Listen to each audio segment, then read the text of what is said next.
Today's video is going to be a little bit different because I don't have an actual project to share with you, but the thing that I am going to share with you is the exact tool that I have used to keep track of all of those projects that we've been sharing over at our blog at reinventeddelaware.com.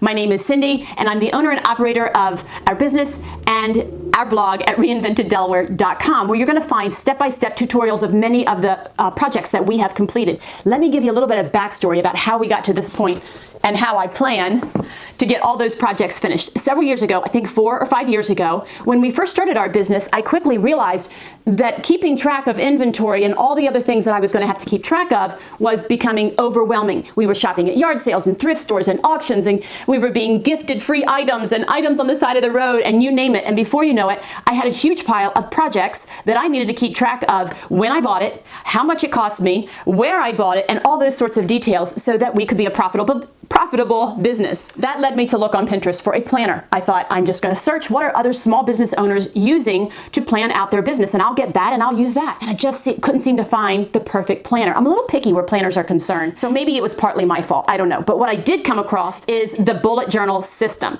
This is the system that is completely customizable for your needs, your business, your habits, and your abilities to create a journal, a daily planner of how to accomplish the tasks that you want to accomplish.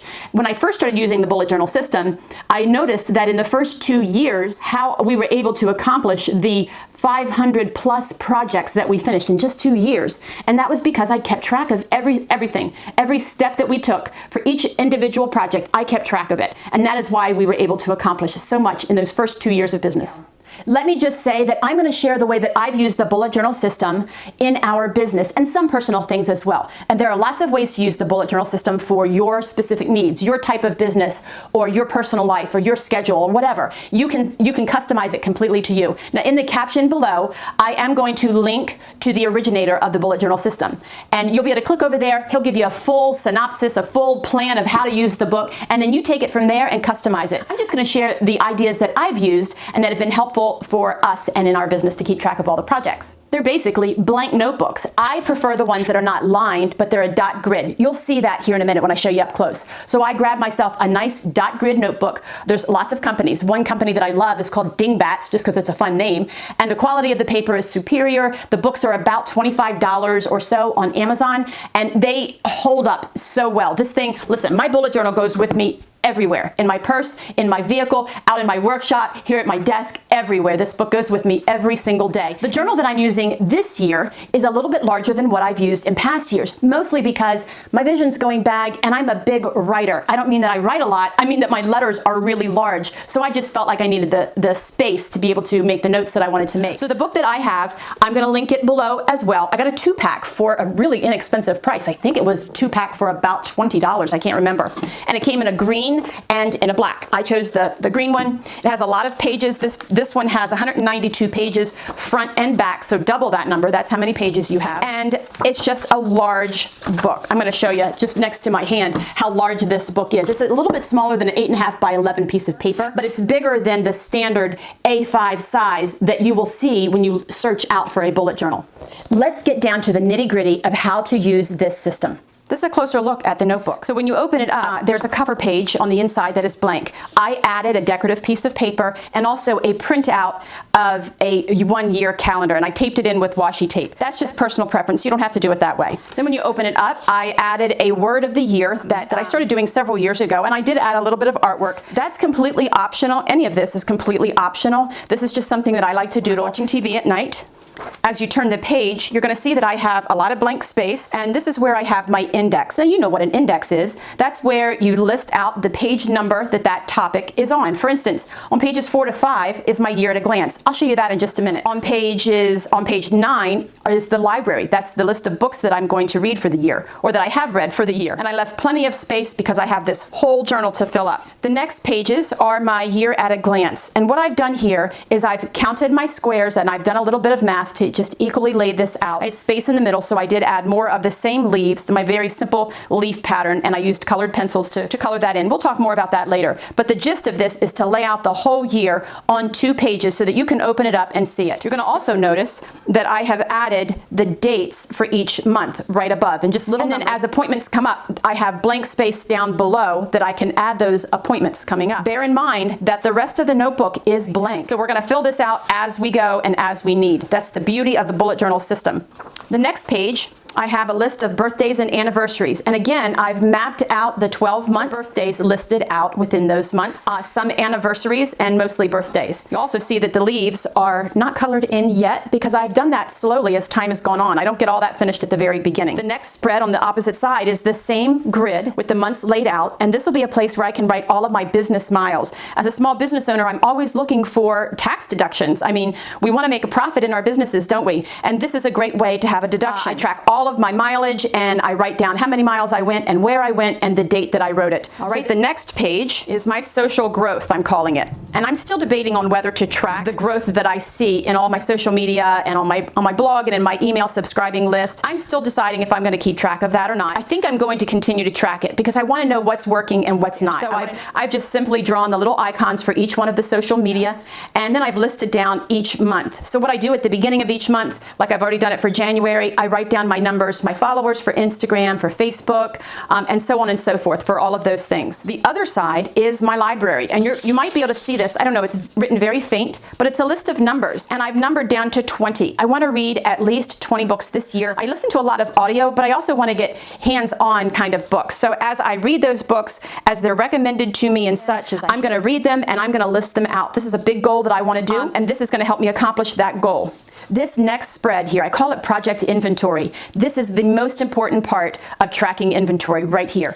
So you're going to see that I have the cost of the item, the PP, that stands for purchase place, the date I bought it, the description of that item, and then over here on the far right is item number. That is where when the project is finished, I will put the item number here. For our vendor spots, I have to have everything numbered. So I can put that there and then automatically I'll know that that item is finished. You're also going to notice some divisions. See this one here and this one here. That's an important part for me because I can quickly look in 2018, I purchased these items and I haven't gotten to them yet. So these are priority. I need to knock these items out at the beginning of the year so that I don't have items in my inventory for that long. And then I have 2019, I only have 3 items from there. And then all of these items here were bought in 2020 and we're slowly working on those. Some are furniture pieces, some are smaller pieces, but this is a super important list to keep so that I know exactly when I bought it and how much I paid for it. As a side note, you're going to notice that I'm getting close to the end of this page. When I get to the end, all I have to do is I'll write down here at the bottom, carried over to page such and such, and the very next page in my spread, whatever that may be, I'll just start a new list. And then I have a continuing list all throughout my book. The next page is empty because I haven't finished completing this yet. This is workshop ideas. Last year I had all sorts of workshops planned and the dates, it was all on the calendar. I had a calendar grid here of when the workshops were going to happen, and then of course COVID. Life changed for everyone and all of my workshop ideas kind of had to go out the door for a while. My plan is to open my bullet journal from last year and copy those workshops over into here, and then I'll also have a blank page for any new ideas that will pop up. The next 2 spreads are all about my blog. There are some goals that I want to do for my blog. I have several things here that I want to get accomplished. One thing I want to do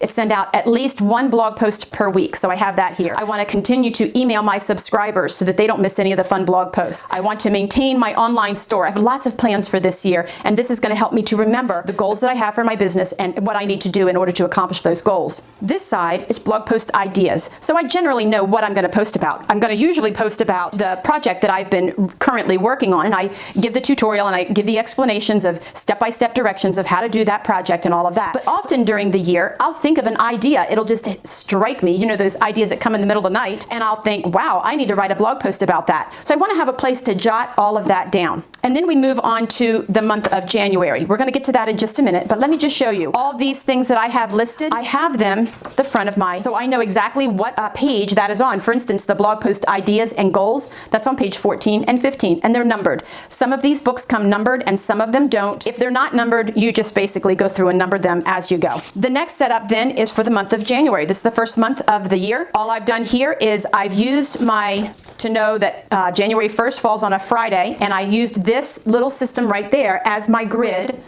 for this. So this is my grid for January. You see that Friday falls on the 1st, and then I just went out and I used a heavy duty marker to make the lines nice and bold. Let me show you that marker that I used. So I like these Tombow markers. They are bleed proof, and even though the paper is heavy, I can be sure because of the tip on this pen that it's not going to bleed through. I love these markers. I get these a lot. Let me also talk about the size of the pen that I use to write the little, each entry here, I need to write that down. I happen to love these pens here. This is called the Energel. It's put out by Pentel, and it's a 0.3 nib. It's a super tiny little pen nib, and it enables me to write really small. And the best thing about this pen is that it doesn't clump up at all. The ink is nice and smooth, and I never have to worry about that. You might also notice that I used a little fun lettering with the word January. If I have time in that month, I'll go ahead and do that. It doesn't always look that pretty, but sometimes I have the month, so I do it. So I just sketched it out, and then I used colored pencils in varying colors of blue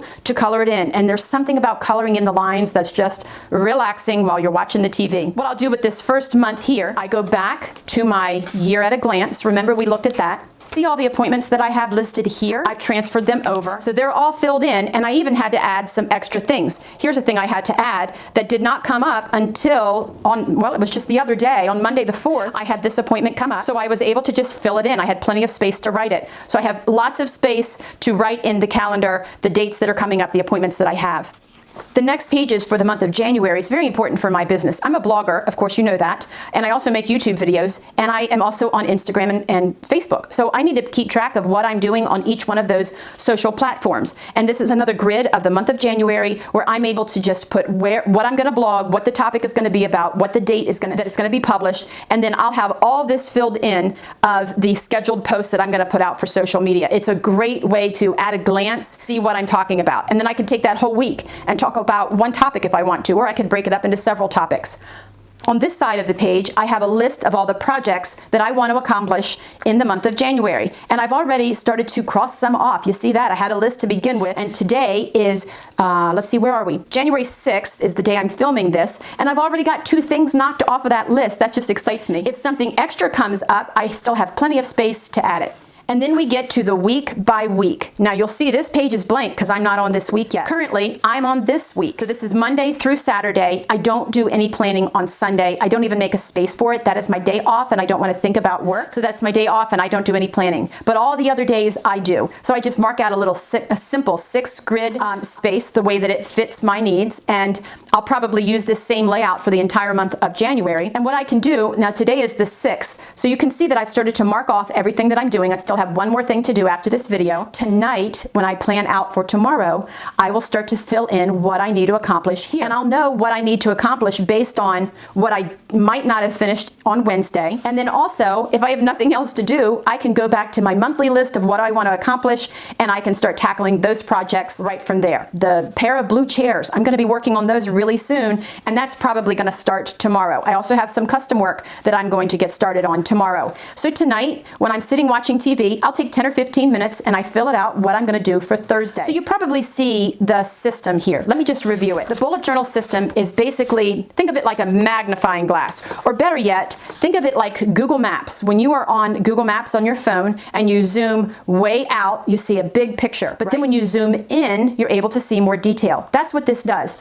This is the zoomed out version of the whole year, and I'm able to see at a year where my appointments are so that I don't double schedule anything. From there, I go to the month, and I'm able to see a little bit closer look at what's going on for the month. And then from there, I'm able to go to my week and fit in all of the things that I want to accomplish in each and every day. And if you'll notice, I have a lot of things down, every little detail that I want to accomplish, but I have a lot of things listed on Wednesday.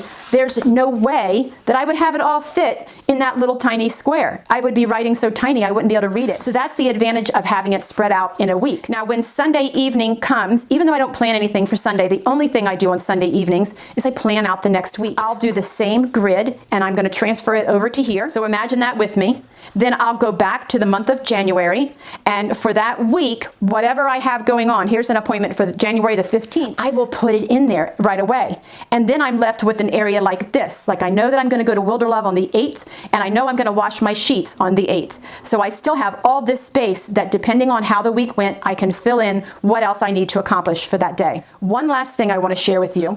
In the very back of the book, I've listed out a place to write down my 2022 appointments. You know, we have some appointments once a year. We have some appointments that are going to come in January of 2022, and I need to have a place to jot that down. So if I get an appointment for January 22, let's say it's October, and my dentist decides I need to come in January of 2022, then I have a place to write that. And then I also know all those appointments will be there when I go to my new book. I'm going to write a full blog post on this year's journal for 2021, and you'll be able to pop over to reinventeddelaware.com and see the still shots of the inside of the journal. And I hope that that's helpful for you. While you're there, be sure to subscribe for our email. We just like to send out the tutorials to you, and I promise I don't sell emails over there. I just send you fun tutorials of fun projects to do.